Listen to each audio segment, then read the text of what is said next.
Tak sanggup menghadapi tuntutan hukuman cucunya, nenek terdakwa ABK asal kapal Sea Dragon, Fandi Ramadan, menangis histeris. Fandi diduga terjerat kasus penyelundupan sabu 2 ton dan dituntut mati.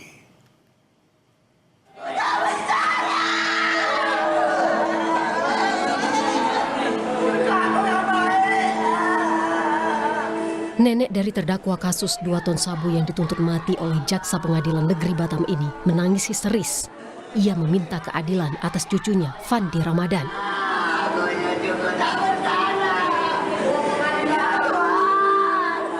Nenek bernama Siti Halijah ini bahkan rela datang dari kota Medan ke Batam untuk menghadiri sidang pledoi sang cucu meski harus ditandu dengan kursi roda. Tak hanya histeris karena hukuman yang didapat cucunya, sang nenek juga sedih karena tak bisa bertemu dan memeluk Fandi.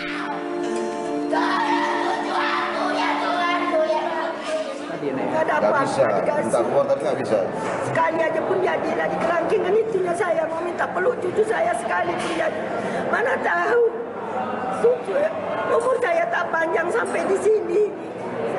Saya tak sanggup melihat dia sekali aja pun. Udah hancur kalian di saya.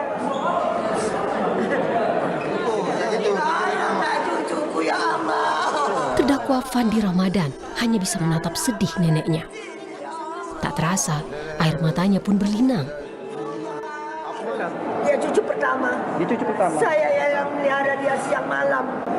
Yang tidur sama saya pun dia juga lah. Saya yang mengurus cucu saya itu. Saya tahu bagaimana cucu saya itu, dia memang murni tidak bersalah.